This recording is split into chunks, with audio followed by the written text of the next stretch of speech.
Right. Thank you all for being with us. Today, we're very lucky to have Jo Baldwin, who's the Rural Projects Coordinator for Ohio Citizen Action. Jo works on utility scale solar projects in Ohio and organizes local residents of the project area. In their free time, Jo plays rugby and is involved in local politics, as most of us are. Thank you very much, Jo, for joining us. You've got the floor. All right, awesome. I'm going to share my screen just with the presentation I have. Um, I know it says utility scale solar, but I'm also going to be talking about community energy. And I did just want to preface beforehand that I do not work particularly on community energy, but I am like educated on HB 303. And so I will be first talking about community energy, and then after I'll be talking a lot more about utility scale solar.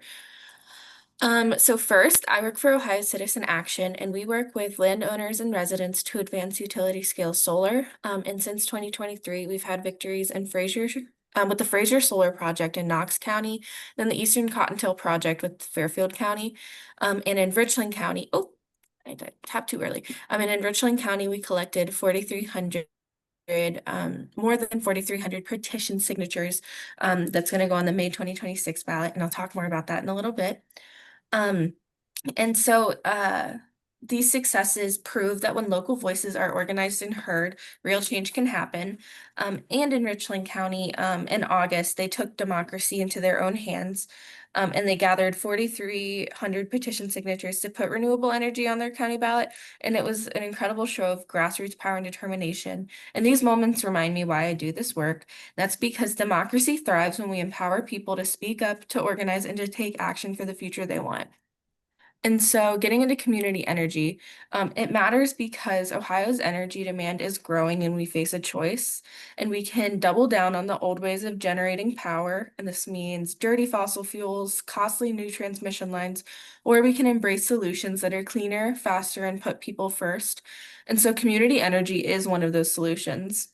And unlike massive transmission projects that take years of planning, permitting, and construction, community energy projects can be used and deployed quickly and locally. And they produce power where it's used. And this eases strain on the grid, increases energy resilience during extreme weather, and keeps energy dollars circulating in Ohio instead of flowing out of the state.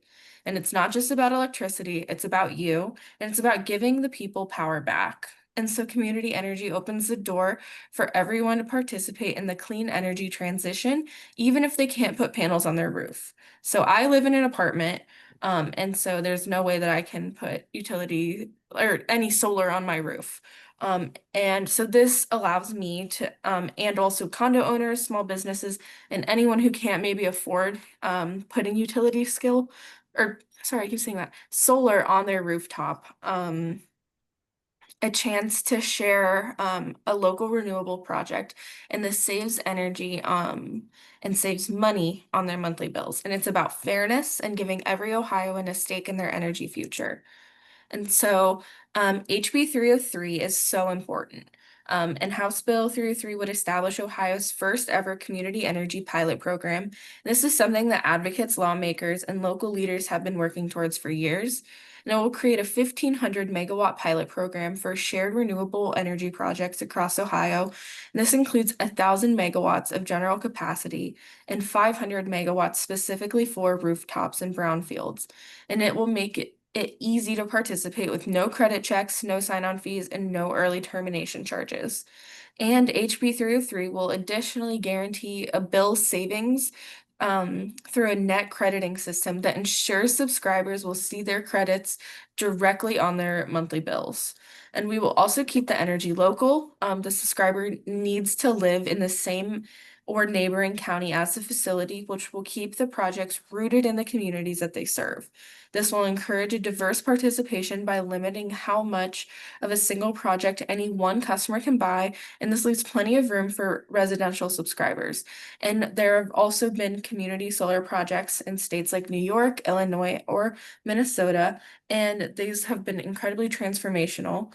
So Ohio is finally catching up, and we need to make sure that this bill crosses the finish line, and it's almost there.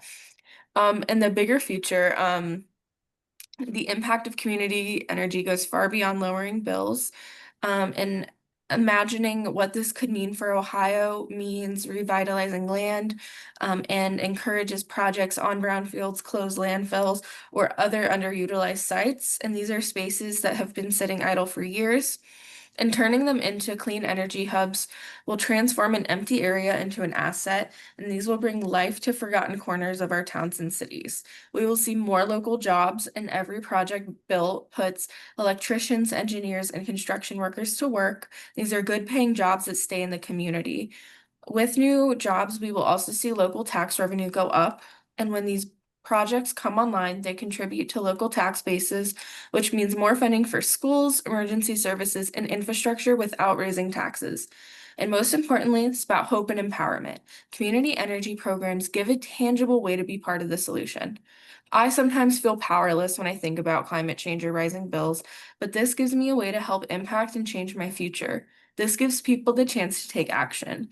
We can subscribe to a project, save money, and know that we're helping build a cleaner future for our neighbors and our kids.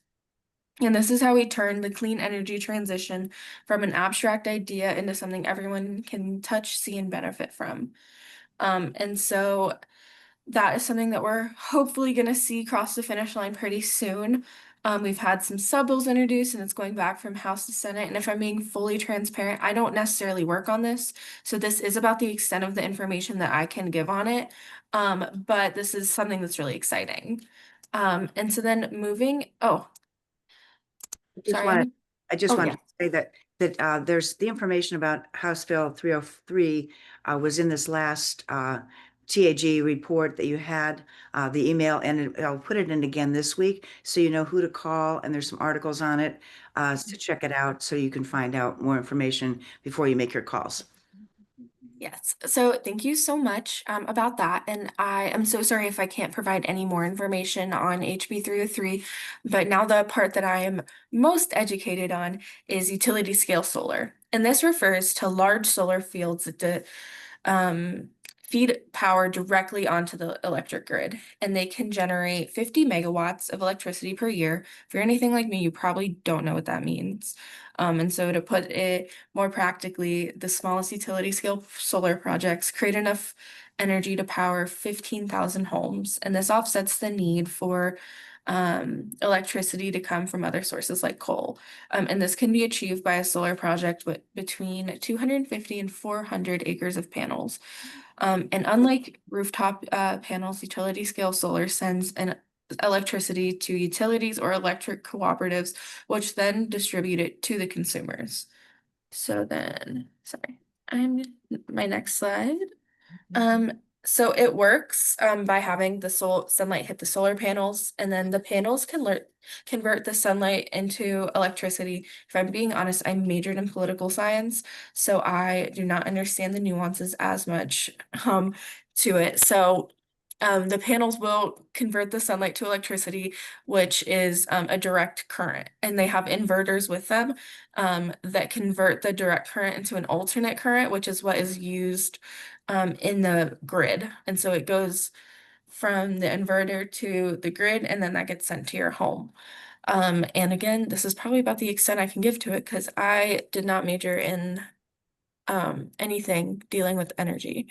Um, why does it matter? First, it helps fight climate change. Solar energy is carbon free. It doesn't produce any emissions or pollution, and replacing coal, gas, and oil with solar cuts down the greenhouse gases driving climate change. And it also provides affordable energy, and utility scale solar is now one of the cheapest sources of electricity in the US. And as technology improves, prices will keep falling, and that means lower electric bills over time. It will boost local economies by creating construction jobs, lease payments to landowners, and new tax revenue for schools, roads, and emergency services. This is especially beneficial in rural communities where economic investment is needed. We've seen in counties that they'll consistently have levies fail for the schools, and this provides a way to send tax revenue for schools without any direct cost to the consumer. It also increases energy security and reliability, and so it reduces the dependence on fossil fuels and foreign energy sources, and it diversifies the grid, and this helps prevent price spikes and shortages. And it also uses land responsibly, and many solar farms are built on underused or marginal farmland, former coal sites, or open fields, and they can coexist with pollinator habitats, grazing, and in some cases crops. This is called agrivoltaics, and I'll get into that in a minute. So, again, the benefits of solar, it's a zero emission electricity, and this lowers the carbon dioxide emissions, reduces particulate matter, sulfur dioxide, and nitrogen oxides, and this slows climate change by cutting the power sector's contribution to global warming. And according to NREL, replacing 1 megawatt an hour of coal-fired energy with solar reduces about 0.9 metric tons of CO2. And then most solar projects are still built in these rural areas, and the land is cheaper and space is available.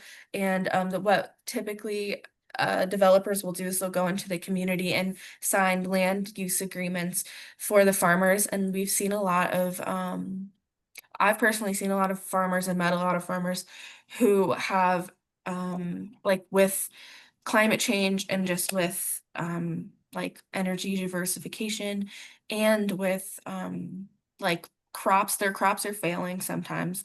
And so this provides a stable way to have economic development. People don't have to sell their century-old family farm, multi-generational family farm. And then if they do have to sell it, it's typically sold to a housing developer, which will destroy the like prime farmland. And people often think that solar will, but typically people will enter 30-year land leases, 40-year land leases, and then we actually have seen that the soil is much more tenable because it has better nutrients in it. And so these land lease agreements, again, generate a lot of tax revenue also for schools, fire departments, libraries, and local infrastructure. And then the grid reliability is that fossil fuel plants rely on volatile markets, and solar has no fuel costs. And so once it's built, the cost of electricity is fixed and predictable, and it is actually often cheaper per megawatts per hour than gas or coal plants. And so then when we look at land use and conservation opportunities, 80% or 60% of corn production is used for ethanol. So this provides a better way to use our land. And then we can also do conservation opportunities, especially called agrivoltaics. And agrivoltaics, as you can see here, people will do sheep grazing and have sheep graze underneath the solar panels. And this like will help with sheep herders, and it will also help because it can cut the grass for them typically because they just eat under the panels. And then we've seen pollinator habitats that help with people do like beekeeping or plant like grass underneath it, or like some wildflowers. And we've started to see people try to do tomatoes and other growing around the solar panels, which is pretty cool. And then so there's a long process of approval, and we go through the Ohio Power Siting Board and the Ohio for these projects. And so the Ohio Power Siting Board is underneath the Public Utilities Commission of Ohio, and their process for solar energy facilities is very robust and transparent. They have a full-time staff to answer questions about the projects or the process. And so the application process requires applicants to hold a public informational meeting. And then they file an application for a certificate of environmental compatibility and public need. And then they review the application for completeness, and the applicant pays an application fee, and the application is then formally reviewed by the board.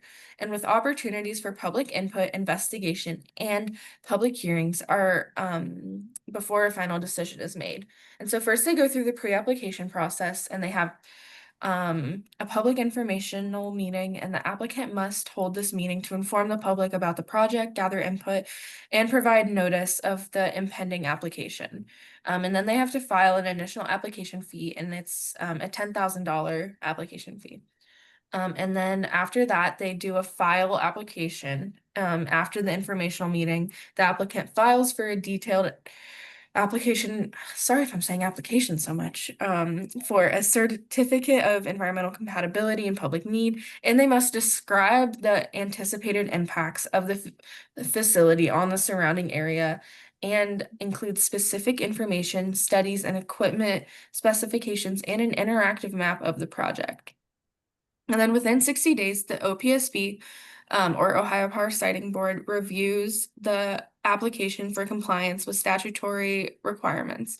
And then after that, the OPSB determines the application is complete. A further fee is calculated based on the facility's capacity with the maximum filing fee of $150,000. Then after that, they have a post-application fee, which is public notice and intervention. And once the application is deemed compliant, legal notices are published and the application is served on local public officials, and interested parties can request to become interveners of the case. Then there's a public hearing where applicant and interveners can present cases and undergo cross-examination, and the OPSB makes a decision on the application for the certificate, and the board issues or denies it. And post-decision, there can be a rehearing or an appeal. So it's a very long process. If I mean, I spent probably the most I spent on any slide talking about the Ohio Power Siting Board. And so we can see that it's very robust. However, there's also become another step to the process, and this is Senate Bill 52.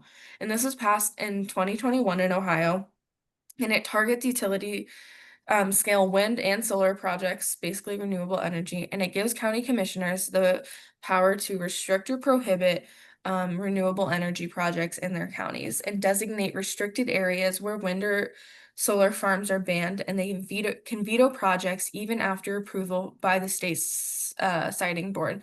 And it matters because it undermines statewide authority. And before SB 52, the Ohio Power Siting Board, the expert regulatory body, had sole authority to approve or deny these projects, and now local politics can override expert review. It also has a discriminatory focus, and these rules only apply to wind and solar projects, not to fossil fuel infrastructure like natural gas plants, pipelines, or fracking wells, and has a chilling effect. So developers are less likely to invest in Ohio because of increased uncertainty and political obstacles. And so, climate justice, it also slows down Ohio's renewable transition, and locks communities into fossil fuel dependence, and that disproportionately harms low-income people and communities of color. And then local veto power can be influenced by misinformation campaigns and not in my backyard politics rather than science or equity. And then in terms of energy equity, it limits opportunities for rural communities to benefit from jobs, tax revenue, and landowner payments tied to renewable projects. And the creation of Senate Bill 52 is probably the biggest hurdle in terms of solar projects. And we've seen, I believe, 35 bans in out of Ohio's 88 counties in at least one township or more. Um, but suffice to say, we still have had some local wins. In Knox County and Fairfield County, these are both two grandfathered projects. So they did not have the county commissioner's input for it. That both of those counties, Knox and Fairfield, passed projects. We've seen the Eastern Cottontail Project in Fairfield and the Fraser Solar Project in Knox County. But then in Richland, probably the most exciting is their county commissioners actually issued a ban, I want to say in June or July of this year. And actually, if a county commissioner issues a ban, you have 30 days to submit a ballot initiative, like to submit enough signatures for a ballot initiative. And so we had to collect, I believe, 4,000 signatures in essentially 2 weeks because we had to draft up language. And so then we went out along with a group in Richland County that is, I believe it's called Property Rights and Job Development of Richland County. It's a long title, but we worked in tandem with them and were able to collect enough signatures, and we actually only made it on by 61 signatures. And so it will be on the ballot in May of 2026. And so we're really gearing up for that. And so even in like the times of Senate Bill 52 and what seems like frequent upset, we are still fighting and we are still seeing positive things happen. And then in Morrow County, we are currently working on a project called the Crossroads Solar Grazing Center, and their public hearing is December 10th.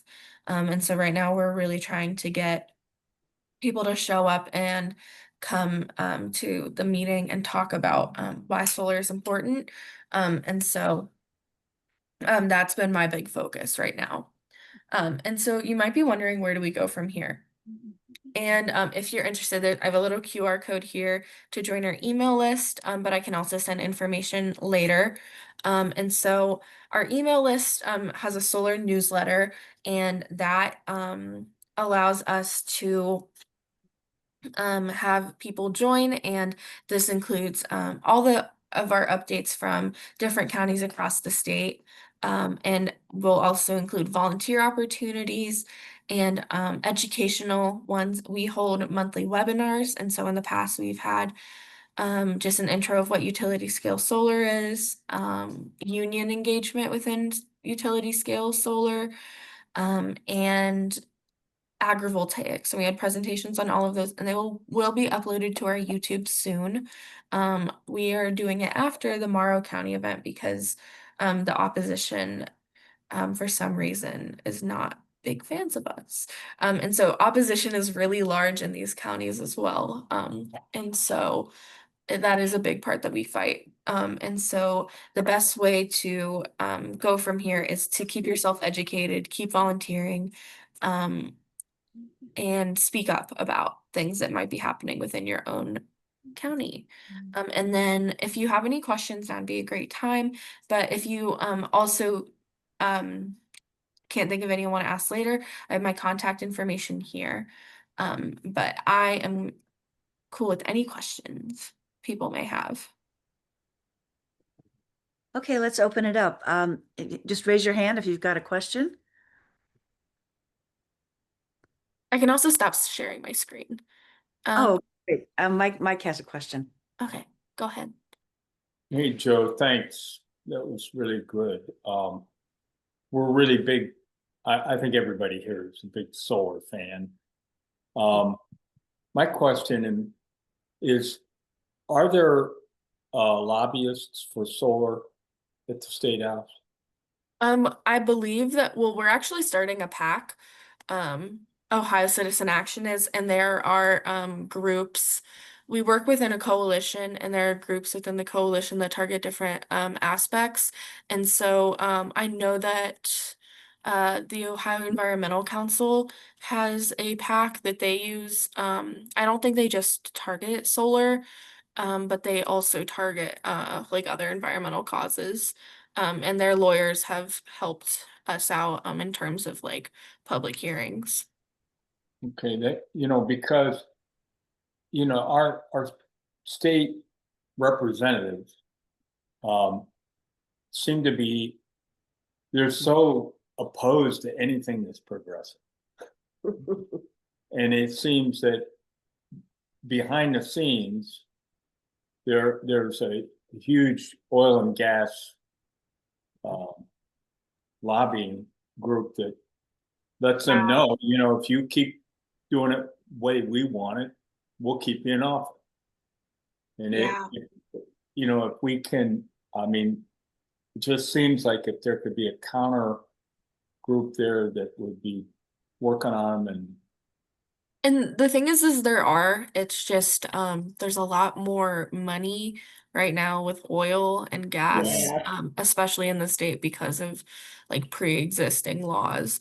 But we are fighting our hardest Yeah. with our groups. I actually work for our C4 educational fund, but we are starting up a PAC and hoping to get more lobbying there.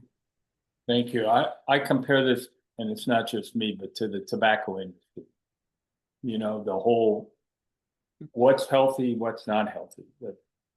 the people in the State House will tell you, hey, it's the climate crisis, no big deal. And, you know, fighting that and fighting that big money is, but we applaud you for all the, you know, the Eastern Cottontail project was out here this direction. And I'm amazed at the sales job that was done to get that to be successful, and it makes a lot of sense. You know, what we see when we go out in the rural Fairfield County of signs on farms, you know, no prime land for solar, you know, and like, and you know, it's just small portions of land were dedicated to solar. What a difference we could make. And, you know, it's not a matter of like, we're taking all our farmland for solar. But thank you for your efforts. You're doing great. Thank you. What is the, I guess, percentage of land that's brownfields, that's, you know, not going to be usable, that is up for grabs? I mean, I'm wondering if part of the objection is that people don't want to give up their land that is usable, but brownfields would not be in that category. I think they would be useful for that. So I'm just wondering about the amount of land that is being, you know, taken from brownfields. Um, I actually don't know how much brownfields are in Ohio. I can look that up super quick. I think there are over 9,000 former industrial and commercial sites that are considered brownfields, and these sites are found in every county. So I think it's about 9,000 brownfield sites. Thank you. Karen had her hand up. Go ahead. I was gonna say, Karen, go ahead. Yeah, I don't have so much a question. Maybe I have a couple of short ones, but just a disclaimer in it said I have a vested interest. My daughter works with Section 106 of the NEPA Act for a large international, multinational engineering firm. Corporate America, like no, but she's a born and raised environmentalist at the same time. So I have been looking at stuff for a long time. I wanted to throw out, first of all, that I think we're past the point of wringing our hands over the fossil fuel money. Yes, they're still pouring it in, but they've done their job in Ohio for the last 3-4 years. So at least 2 of those years, I've been corresponding with a MAGA guy from Marion, who was instrumental in the Crawford County SB 52 shutdown of wind towers. And when I looked up the size of the wind towers that were proposed, they were bigger than the ones on the national environmental site information about wind towers. They were bigger than the experimental ones. So I got into a sort of, yeah, I kind of agree with you maybe on this one. This doesn't seem like something you might want right there, but there's other stuff. What I noticed in this period of corresponding is that the information he was sending back to me about why they were so bad and then why solar was so bad was coming from the usual culprits, the misinformation and disinformation. You know, the solar panels will break and they'll poison you, and you go on, the windmills will eat your children, whatever. And that's been growing and spreading. And every time they get one of the counties shut down, they crow about their victory. So that has been spreading through some of the rural areas. And I think at the same time, excuse me, I have no voice. The initial industrial utility scale solar farms in Ohio kind of just bulldoze the hill, stick up the panels, and Bob's our uncle. Instead of, you know, agrivoltaics hadn't reached that far yet. And so the initial impact of these huge solar farms that have gone in has been negative, and with a lot of local resistance and neighbors across the road being upset about it and so forth. So I guess my question is, let's find a question. I think I can kind of target your concern with something that our company does is something called deep canvassing, where we actually go door to door. If you're not familiar, instead of the typical like signature gathering canvassing or the like 10-minute at most advocacy one. These are 15 to 20-minute conversations that create cognitive dissonance to help impact and change hearts and minds. And so we've done message testing, and what we do is we've gone from door to door to change hearts and minds, and we've seen a real success with it. Typically, you want to see about a 40% success rate, and we hit about like a 35%, so pretty good. And what the goal is to share a personal story, and then talk about, values of the area, and then connect the issue to deep canvassing, and connect the issue to their personal story. So, for example, we have a few different versions. We have a property rights version, which is, do you want, like, do you have a story of something that happened to your property? And I always use the one where my neighbors made my parents put up a fence on their own property because they were worried about our dogs. And so my parents spent $5,000 on a fence. And it was their property, but they were kind of told what to do. And so then you present that with, oh, well, there are people within the community who are being told what they can't do on their own property. And we match those stories up to create that cognitive dissonance. Then we also have seen one with talking about community benefits, like talking if you've had an issue with your school not getting enough funding or things like that, and then bringing up a way to match that with kind of creating that dissonance. And that's where we've seen a lot of growth, and we get a lot of like letters to the Ohio Power Siting Board and to their county commissioners, because that is unfortunately where the Ohio Power Siting Board values the most.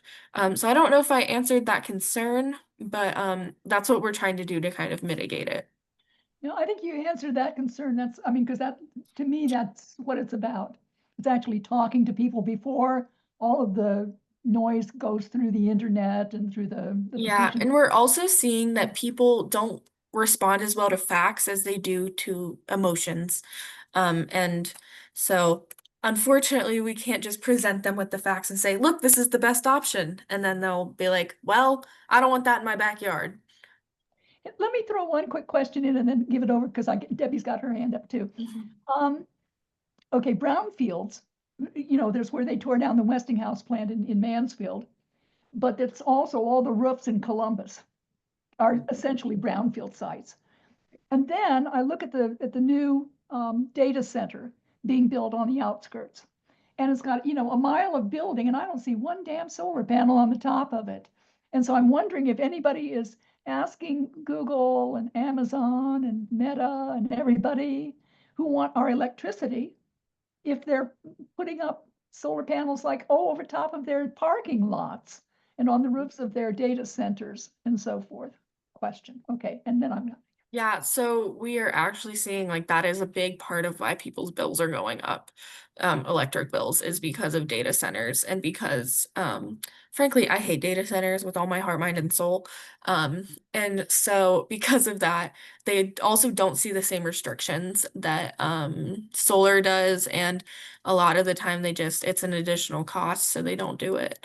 And so the goal is to have more solar wherever we go, on those parking lots, on brownfields. But Ohio's just made it such an inhospitable place to have it. We're really trying to fight from every angle. I hope I answered that question. And then we can talk to Debbie. Thank you. Debbie and then Julie. Hi, Jo. I too kind of just had a comment. I don't know if your company uses students from Ohio State to do their deep canvassing, but my husband was a mentor for a group at the John Glenn School, and they were hired to go out and talk to the local people and see if they would be in favor of these panels. And interestingly, one of the top complaints was the aesthetics of the aesthetics. And so the company that hired them is like, look, we can do berms, to block the view, and we can put trees, around them. But the other one, like you mentioned, or I guess like Julie mentioned, was these conspiracy crazy theories about how it will impact their bodies medically. It's just kind of disheartening when Yeah. that's what you're facing. So I'm actually a recent graduate of Ohio State, and I was the president of Ohio State Democrats, and I saw a lot of success like talking to college groups. And so a project that I'm actually personally working on is going to high school or college groups and giving them presentations on what utility scale solar is, and how it can best, like how their voices are important as well. And we've actually seen with deep canvassing, we've had our like paid canvassers do it, but it works best if it's from someone that's within the community. And so we actually just hired a volunteer coordinator. And our goal is to build up a robust volunteer system, to have people go out like maybe like twice a month and just talk about it, because people are much more willing to listen to their neighbors than listen to a paid canvasser. So yeah. That makes sense. These weren't paid canvassers, though. They were students, master level students, but I get the point. Yeah, and so yeah. that's also my goal is by going to these different college groups is talking to them, and then we have them join our email list and come up with those volunteer opportunities, group canvases, etc. Because I mean, I'm personally of the belief that the youth are great helps, but that also is because I just graduated college. So do with that what you will. Thank you. Julie's next. I think you're muted. Yes. I don't want to put Dave on the spot, but I wonder if he'd be willing to talk about Knox County and the misinformation and decision-making that was heavily influenced by the, as it turns out, by the oil and gas industry. And if not, I'll do my best. But the one thing I loved about the original idea was that there would be solar panels on small parts of farms throughout the county. And it's a county that historically and currently has sheep grazing. I live in Lincoln County, which is just south of there, and I get my sheep cheese from Knox County. Had for years, got it there. So, and sheep grazing and solar panels are compatible. That's a compatible use. And it didn't take, so it was, my understanding is it was a network of a lot of smaller scale solar panels in the original intent. And the headwinds of paid disinformation and bad actors was very strong. But you know, the details of that I don't know, but it's exciting that it's a win. Looks like Dave does have some information. Dave? There we go. Hey, so Julie, you live in Lincoln County? Yes, I live in Granville. I've infiltrated your signal groups. Oh, that's right. Wow, how's it going? Hey, yeah, I live in the middle of Knox County here in Mount Vernon. And Joe, I was wondering, I'm real curious about that Fraser solar project, and I'm, I don't know if I should just do an internet search. I'm real curious. Like, things got me most curious is like, where does the power go to? I mean, it just goes on the grid and gets sent off to the rest of Ohio, or is it, on these like these sort of local solar projects, and like, what, you know what I mean? It's like, is it just distributed across Ohio, or? So it goes directly to the PJM grid. And so it doesn't go to people's homes, it goes immediately to the grid. And then however the grid disperses any energy is how it functions. So think like if there was a coal plant in a community and then the energy goes from that coal plant directly to PJM, that is the exact same thing as like going from a solar plant going straight to the grid, and then however the grid chooses to disperse it is what ends up happening. Typically it goes to the areas that need it within the county. but just because of like, you know, if it goes to a grid center within the county, it gets dispersed out that way. It just depends.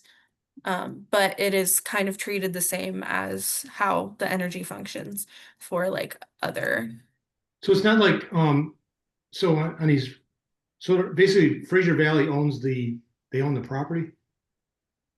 So I actually didn't work on the Knox project, but from my understanding, what happens is the developer will sign a lease with the farmers, and what they'll do is they'll set up the energy, or they'll set up the solar panels, have the energy be generated, and they'll either use like pilot programs or like a tax program and send money from that, like the tax money from the energy to the and have it go back to the community, and then the developers get their money from like being able to distribute energy to the PJM grid, and then it gets dispersed. So is the farmer's return on leasing? They basically Yep, they get like a certain amount of money from a I guess lease. where I'm going is like it's the whole because when you get this pushback, it's like, oh no, we like our oil and gas or whatever it is.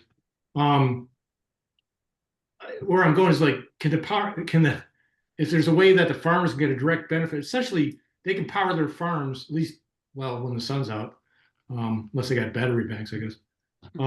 They can power their farms directly off the panels that they're leasing from the land that they're leasing to the or you see what I'm saying? Yeah, I'm not sure exactly how the energy distribution happens. To be fully honest, I mostly focus on the like policy Right. and like organizing aspect of it. I do know that I'm fairly certain that the energy goes to the grid. Right. And so and like most farmers' homes are connected to the grid. So I would assume that they'd be getting Well, benefit from it, but I don't know. I don't think it's a direct. no, because it's probably not technically workable. I mean, unlike, an individual homeowner putting panels on their roof, they're getting probably it's like 240 volts or something. But those utility size ones, I think it's a much higher voltage. So It's 50 megawatts at least. well, that's the power. I'm just talking about Oh, the volts. Okay. yeah. I mean, the volts. To homes and even farms, it's 240 volts or whatever. You know what I mean? Mhm. Coming in, but it's just more like in my mind here is working. It's like, the economic case to try to like, to make the economic case or the business case, what do you want to call it, going solar versus sticking with oil and gas, whatever.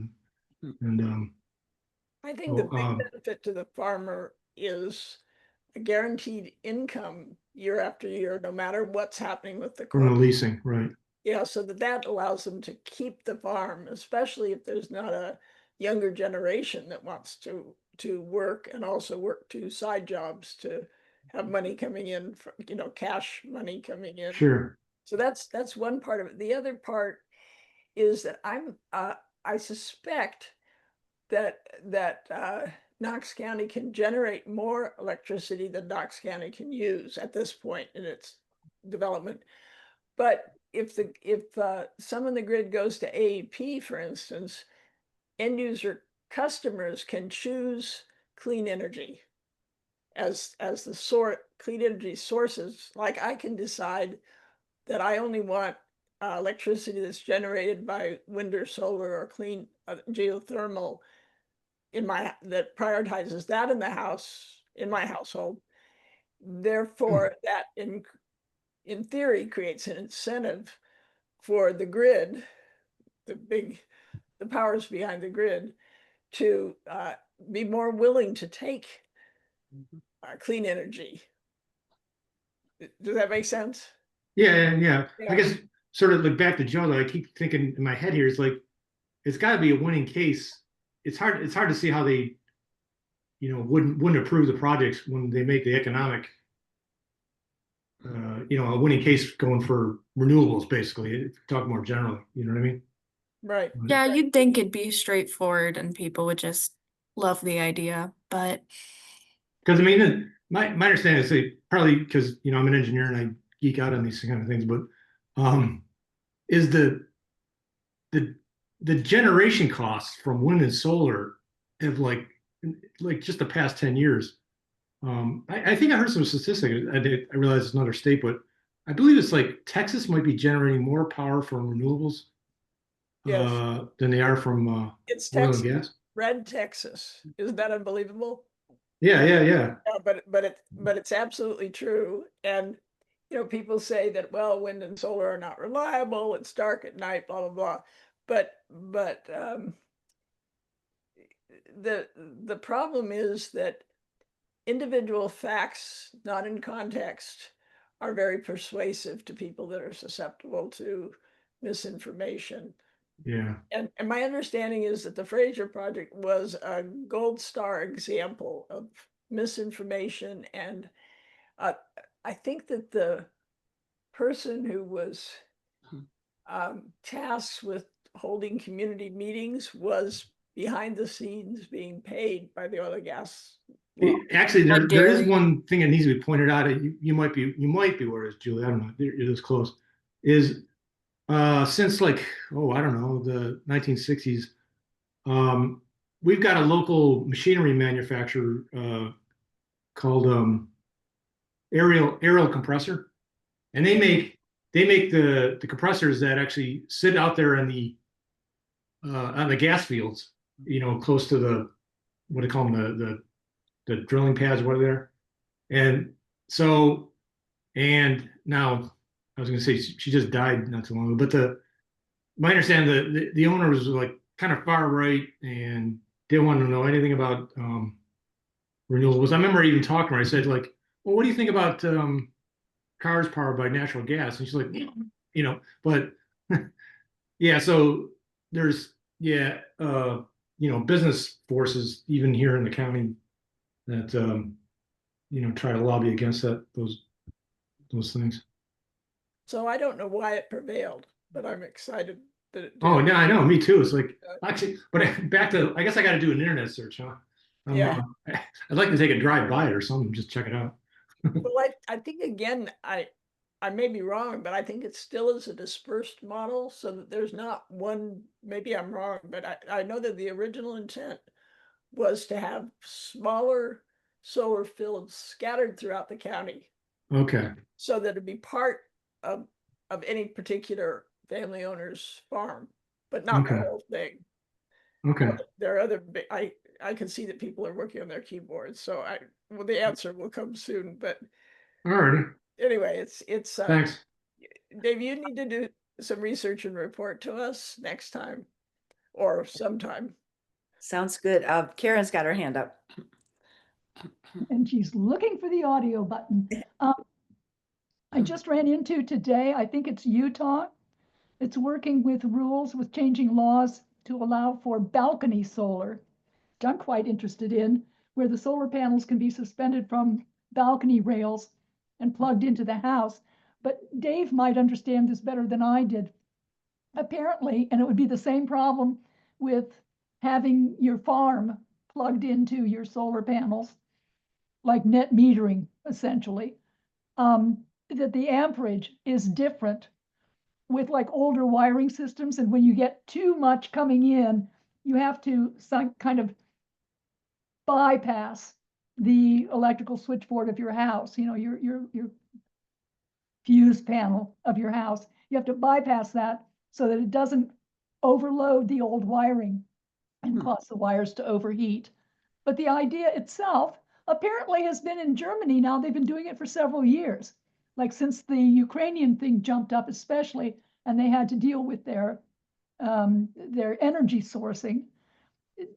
All kinds of renewables have gotten major pushes from Merkel initially after Fukushima, but beyond that now, this, it's been up there in Germany, but it's not down here in Greece where we've got all this sun and balconies on almost every building. Like, okay, why not? Part of the a storage battery helps helps with that, because you can store, divert some within your own Yeah. home to storage. And China has just developed a sodium battery, not a lithium salt battery, but a sodium battery, which works at high and low temperatures, is much more efficient and cheaper. And the other kind of storage battery that you could have is in a vehicle, that you can charge your vehicle during the day and, you know, use that battery. But anyway, which is why it took off in Denmark so soon, because they figured that out ahead of time with electric vehicles years ago, 10 years ago, more. It seems like there are a lot of generating kind of ideas that are coming from other countries that we could certainly use pretty easily. But what Joe was explaining about the disinformation that and the sheer amount of money that comes in from fossil fuels is hard to combat. But it looks to me that if I'm reading it correctly, that HB 303 has bipartisan support. And I think what's maybe happening is that there's so much demand for these, for power for these data centers, which, you know, like you said, there are a lot of cons, but I think that a lot of Republicans are realizing that they need all sorts of energy, and it's not going to necessarily take away from fossil fuels because the demand is so high. So I think this is in some ways adding to the support for more uses of solar. And what I'm wondering is if that will gradually then, because of the market, move us over into solar, whether they like it or whether the fossil fuel industry likes it or not. So actually what's really interesting is that we work in our coalition, we have people that actually target more conservative members. So there's the Conservative Energy Foundation. There is the like Land and Liberty, and then there's Property Rights Ohio. And all of those groups target different aspects. We work all and kind of stay in like one lane. And so mine is kind of more grassroots and like a little bit more liberal leaning. And then there are groups that target conservatives, and by that oh sorry. Okay.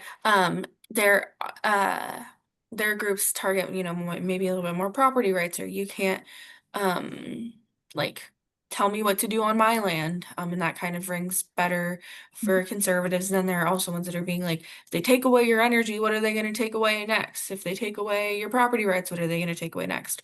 Or saying like, we don't need to outsource to foreign countries and we should keep our energy generation within the country, within the state. So that's kind of the messaging we've been using. And I think that over time, it'll keep kind of pushing people more and more towards it, even from both sides of the aisle. And we're starting to see that the people that are more susceptible to it, on the conservative side are some more younger representatives. You know, Joe, one thing that occurred to me, when you've got people going out for deep canvassing, when you go to farms, it probably wouldn't be a bad idea to have an engineering student along. Because what I just mentioned to Dave, and I said, oh, amps, 16 amps, 12 amps. Well, farmers, a lot of them, like my two brothers, they have engineering degrees from Ohio State. So, you know, when we talk about solar, and one of them is extreme right winger, and the other is a moderate left winger, but they're on their mother's side, different mothers, are half brothers. They've got a property out in Colorado that they've leased with other heirs for a solar farm, part of a very large solar farm. They're perfectly okay with that. And talking to the right wing brother not too long ago, we're talking about, you know, my dad's farm, which is getting sold off in parts. And it's like, well, couldn't we put solar down here in this field? And he's like, well, you know, there's a setback law. We'd have to look at that and the sun direction. You need somebody who can talk about that, because just, you know, the community tax and the enhancement for the local community and what you can do on your farm and grow underneath it and all of that, that's one thing. And then the other part about it is the technical stuff. And they can respect somebody who actually, you know, knows about that and can talk about it. So if you can work that out in your teams. So the thing Oh. is within like our working group, we have people who are able to talk more about the technical side. And we have so I'm like kind of more the person that talks about like the legal stuff and the policy stuff. And then we have people that are able to talk a little bit more because there's so many different aspects to solar. There's like, obviously the solar part like solar engineering, but then we also have people who talk about like dual use of land and how like the soil works, and then how union engagement works, how construction plays into it, how public interest plays into it. And so there's so many aspects that it's really hard for one person to target all of it, but we do have people that are working on each issue. And so I really love working within that working group and coalition because it allows us to all kind of do what we're best at and work within it. And so there are groups that do studies on it, and then we receive the information and are able to disseminate it as best we can. That's great. Do you ever talk with people who are homeowners who have solar panels on to sort of help you make a case for the more industrial stuff? Yeah, so when we do our kind of like canvassing efforts to try to get supporters, what we end up doing is try to create we canvass and we try to find high supporters, and then also like I have a lot of ties to like democratic part politics and stuff. So then what I do is I'll like talk to democratic groups in the area. I'll talk to we'll get people from canvassing. I've starting to reach out to other like nonprofit groups within the area, and try to find key supporters and identify them. And so then another way that we also try to find key supporters and identify them is finding people who have solar on their roof. And reaching out, like in Yellow Springs, they had a proposed project, and so we talked a lot with people who I ended up talking to a guy for a really long time who talked about like agrivoltaics, and he was like one of our supporters there. And we're still kind of working out with that project. There's a chance it won't pass because it's a Supreme Court case, but that is different discussion for a different day. But yeah, that is part, we kind of have like a method to finding and targeting our key supporters, and that is one of the ways. And then the conservative side of things, they do kind of like what we do, but I think that it is a lot easier for probably conservatives to talk to them than talk to me. And so we use both sides of that. And so they probably would not fare very well at a meeting where people are, like a little bit more left leaning, and I probably wouldn't do super well walking into like a more conservative area and be like, my pronouns are they, them, and they'd immediately not be cool with that. So it's all just kind of about playing to our strengths. Well, I noticed that I have solar panels and have had for 4 or 5 years, and a lot of people just really don't know the basics about them. And I don't know the technical side. I have them, but I can basically ignore them. But before that happened in Worthington, we had an aggregation, aggregation program going, and the solar energy that was used for that program so that you could choose that I want my energy to be taken from non-fossil fuel sources. It was coming from Texas mostly. We didn't have local sources. But for me, when I got the solar panels, I didn't know what to expect really. For one thing, I had to have them on the front of the house, which I wanted them on the back, but I couldn't do that. So I said, well, would you make them so that there's not the little lines between the panels?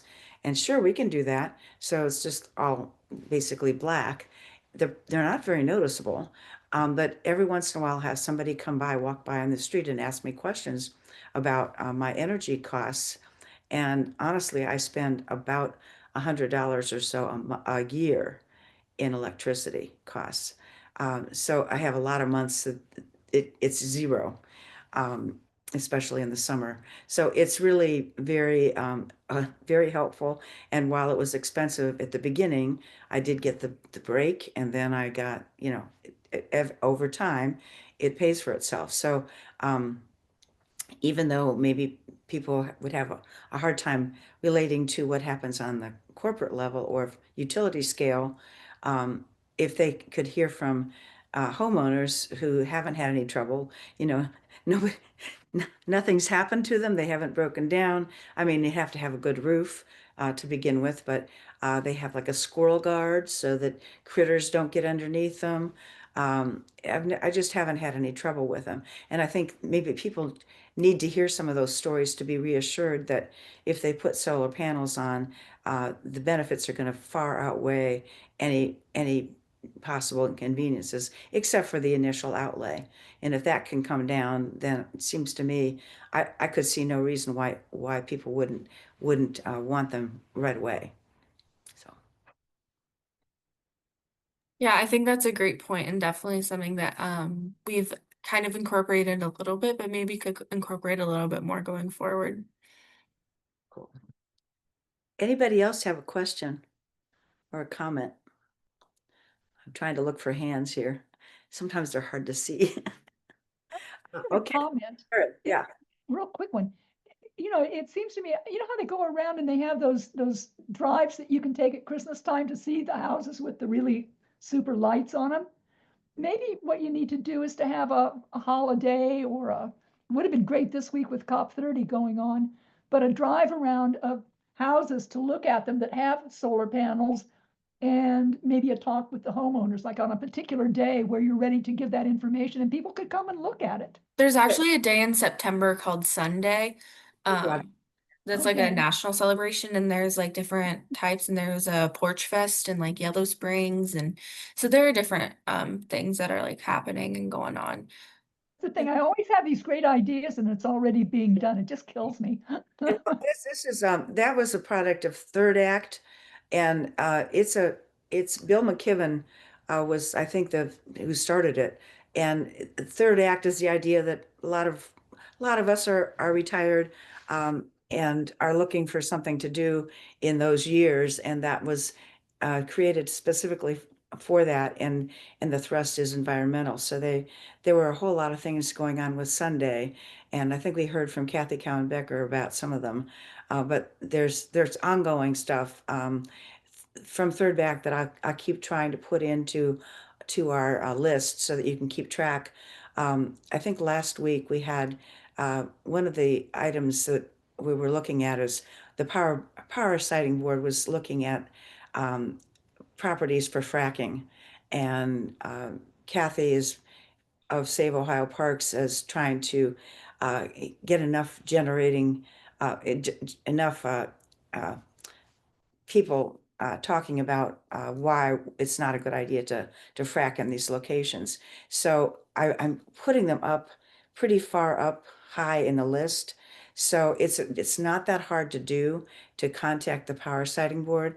And I think the latest one I did, I think the comment is open until the 17th, but they're regular, and I do get notices. And maybe Joe, if you also get notices about solar stuff where they need input, that would be great because I can put those in for asking people to contact the power sighting board about those. That's actually part of kind of what our like newsletter is educating people on it. And I can send the information to join that if you're interested, or have your members, if you want, join it. Well, even if I just join it and I can pick out some things for Mhm. like for people to take action, that Yeah. would be awesome. Thank you. Yeah, definitely. I want to say that Dave has put some interesting things about the Knox County situation in the chat. So Mike, will you save the chat for Debbie and then send it?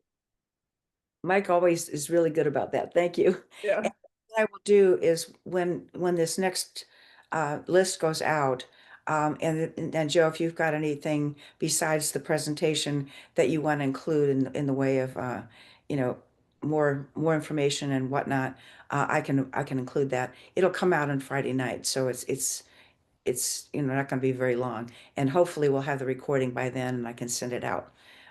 It usually turns around pretty fast, so. Okay. Yeah, Mike. I just have to add this. I think we're the only, we're the only persons that mow our grass with solar energy. Here's how we do it. Let me just tell you quickly. And it's takes some work, and a lot of people wouldn't do it. But we bought a small solar generator about 4 or 5 years ago. And it's got like a 4x4 solar panel. And that generator would probably keep our refrigerator going for, I don't know, maybe 6 hours or something during a power outage. But then I bought a Greenworks 0-degree turn 360-volt mower that has 6 batteries. Okay, that was 6 years later. Okay, now I take that generator and I charge each one of those batteries. And so I essentially can mow our grass for free. I mean, there's the initial investment that had to be made. But Yeah, thank you, Karen. But I get a real thrill out of the idea that I'm not paying a cent for oil or gas, to mow our grass. And it just like with days like today, I can get that generator filled up and then recharge those batteries. I just had to throw that in there. Or to I'd mulch. like to put that in your To mulch. newsletter, but most people wouldn't want to do the work. I go out and I hand turn the panel, and then you have to lift the batteries and put them in the charger, and that's way too much work for most people. I had to throw that in. It's all solar. thank you. There's one other thing. I'm just going to throw it in here. I think I've put it in the list before, but there is a list of companies that do not invest in fossil fuels. And I'm talking insurance companies. And I looked at this list. I didn't know it existed. It comes from Green America, I believe. And they've rated all these insurance companies, like homeowners and auto insurance, and then found the companies that are not investing in fossil fuel. And I looked at that list and I thought, well, I'm going to check with my independent agent to see if maybe one of these companies I could switch to. So I called and they said, definitely, this is a great company. This particular one is called Acuity. I changed over from Travelers, which was investing in fossil fuels, and it was a pretty seamless transition.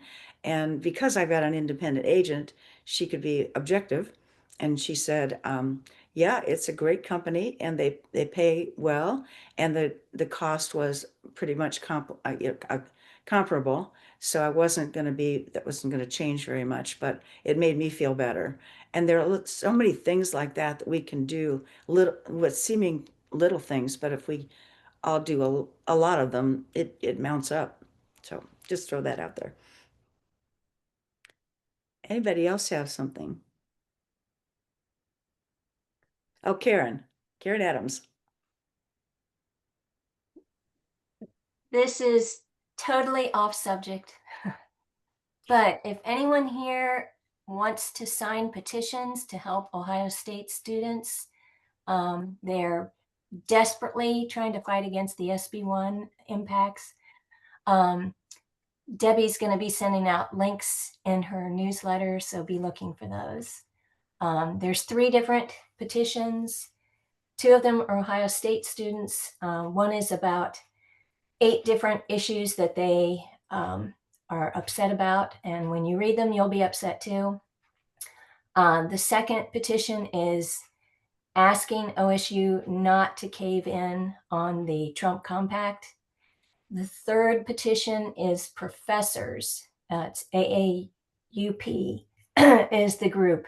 So professors have a separate petition also demanding that the university don't cave on the compact. So if you can please sign those, we are trying to show the students that if they reach out to us, we will respond and we will be good partners for them. So since they gave us the information, they've had over 100 signatures on each petition. So I like to think 75 to 80 of those are from us. So. Yeah, and also Mia put it in the newsletter yesterday. And I'm just going to be including what she had. I had it all down, and then I saw it in the newsletter, so I used hers instead. So it'll be getting extra attention.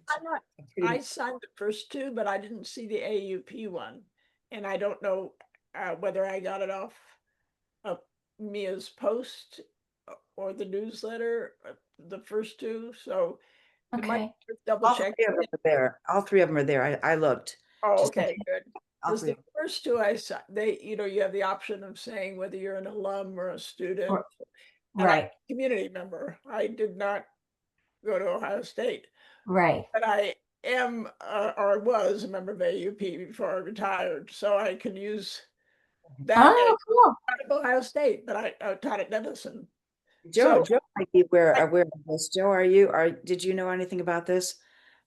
But Yeah, just a little bit. a lot of students really were up in arms about SB1, but since then, the administration at OSU has kind of caved one step at a time, and a lot of bands, the chalk band, I know, has created a lot of furor, and they're just one thing after another. So I think we can help them get energized to fight back. And that's what Karen's trying to do. She and Anne had a signs of fascism protest going on while the students were protesting. Was it last week, Karen?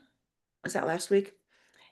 And that's where she said, let's do this. So our little activist in residence is really moving on this score.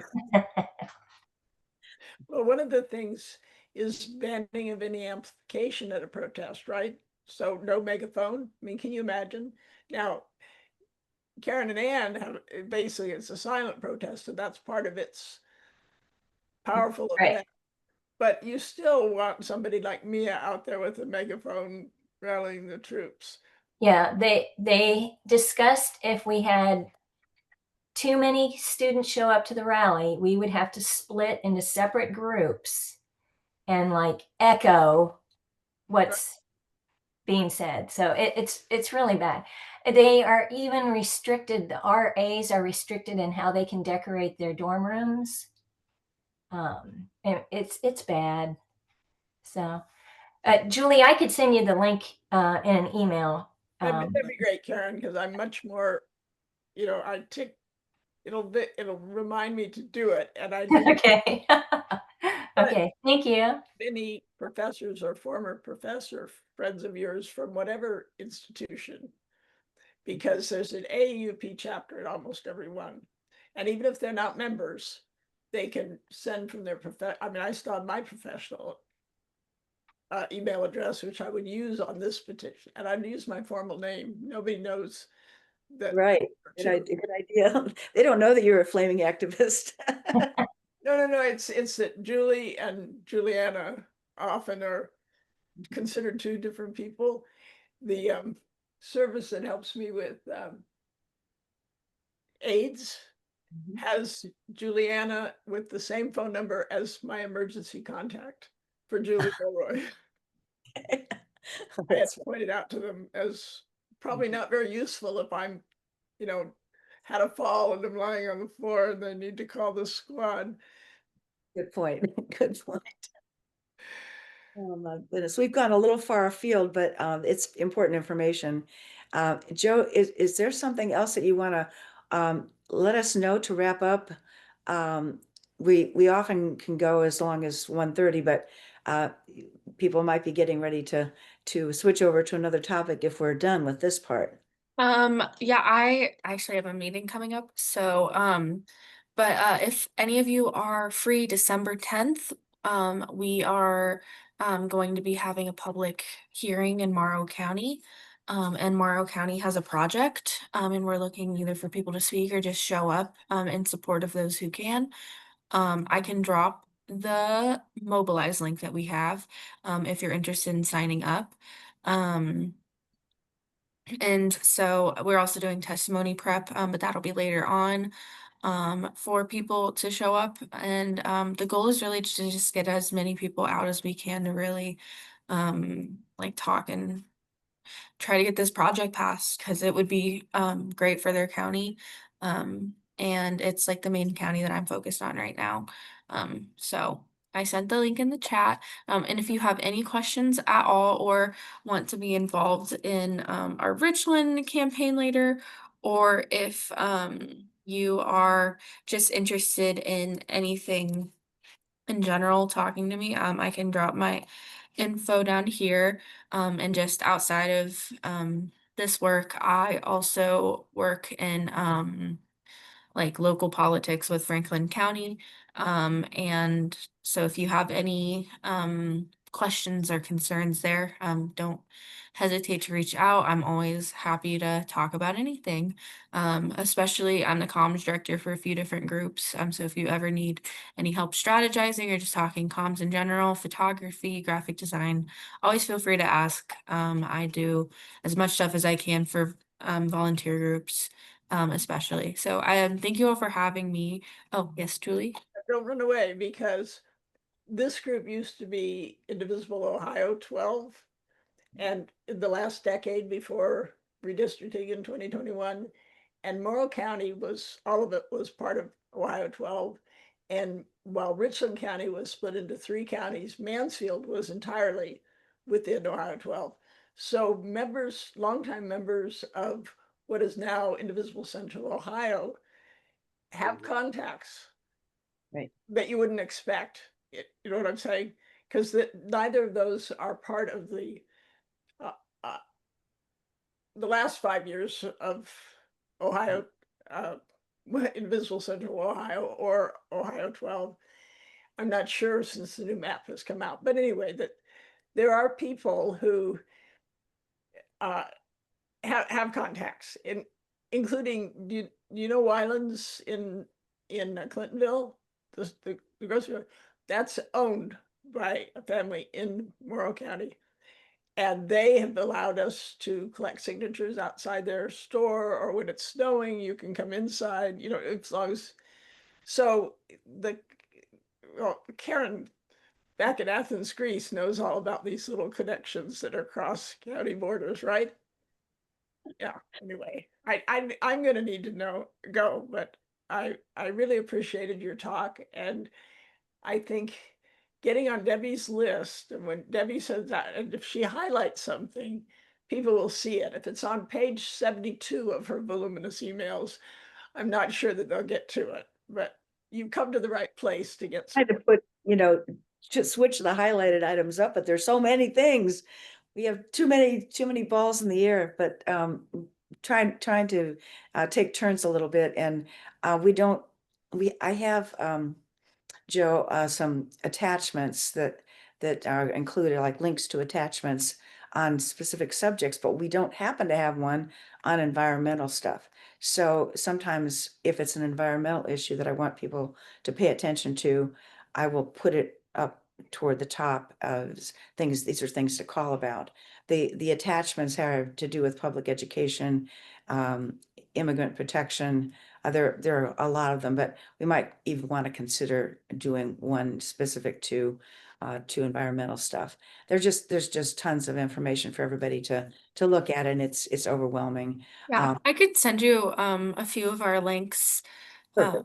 Yeah, and I'll send that to you like end of day or early tomorrow morning. That would be great, because yeah, I'll probably be sending the list out by tomorrow afternoon or evening. Okay. Be good. It just depends on when I get the video done. Okay. Sounds great. If you need anything else, please don't hesitate to reach out. I will do anything that I can to progress Ohio. Terrific. Thank you so much. I really appreciate your coming, and hope you'll join us again whenever you got free time, even just as, just join the group. Yeah. Whenever we have something going on. Thank Yeah. you so much. I really Thank appreciate you. I'm going to be stopping the recording now, and then I'll be sending it up, and then I'll wait for Mike to go ahead and do the chat. Thank you again very much, Jo. It was really great meeting you, and we'll look forward to seeing you again whenever we can. All right. Thank you so much. Bye-bye. I'm going to exit too. Thank you very much. Thank you.